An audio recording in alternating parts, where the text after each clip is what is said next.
Hi, I'm Carl from COM 108, and this is my persuasive speech on healthcare.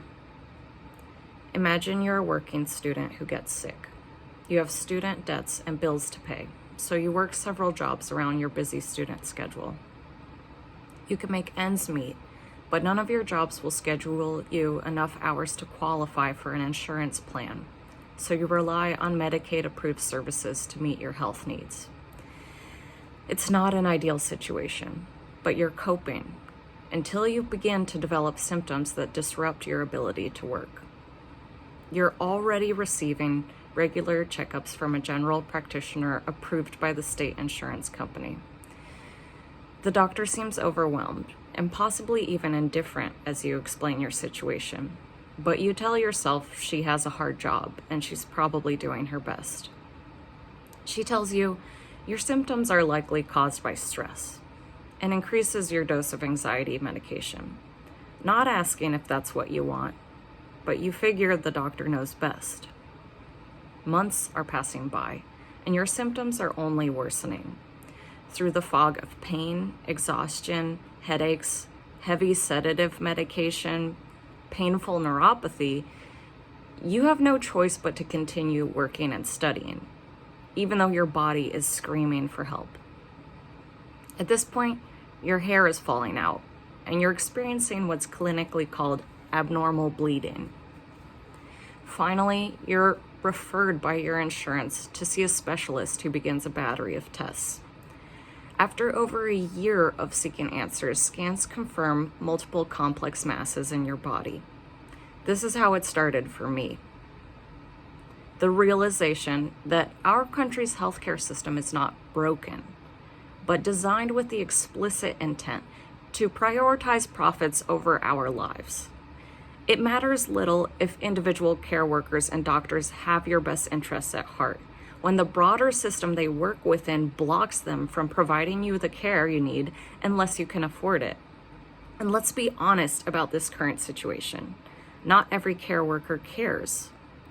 Doctors are incentivized by companies to promote specific treatments and procedures and drugs regardless of a patient's needs. And many workers who are the first to assess a patient are overworked, undervalued by their facility, desensitized from working in an industry where patients are constantly in crisis, and too preoccupied with their own suffering to empathize with yours.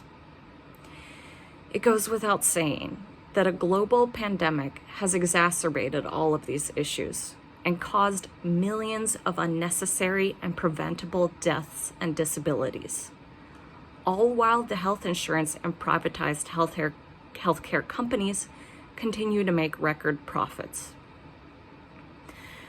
From the moment of my diagnosis, I was about to learn a whole lot about navigating this system, particularly the necessity for all patients in the U.S. who want to survive for-profit healthcare to become highly informed healthcare advocates for themselves. The sicker or more disabled you are, the more uphill your battle will be.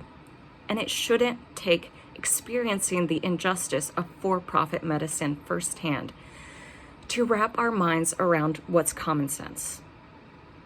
This is wrong.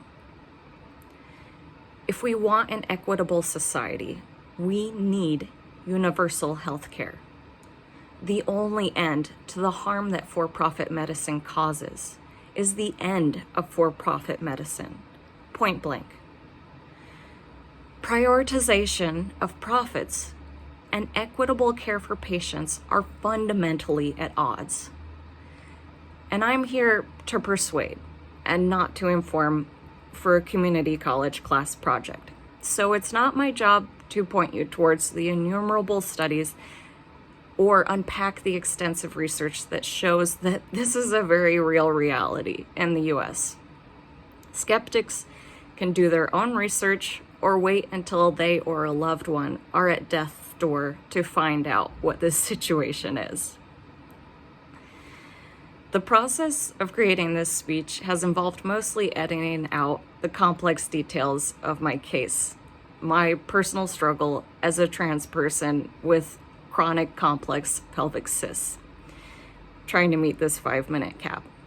I have a lot more to say, but thanks to my ongoing struggle with for-profit healthcare, I have learned I can survive in spite of arbitrary stipulations, denials, and limitations. Here's what I'll leave you with. The long-term solution to any form of systemic injustice is not learning to work with it. It's complete abolition of that system. Thank you for your time.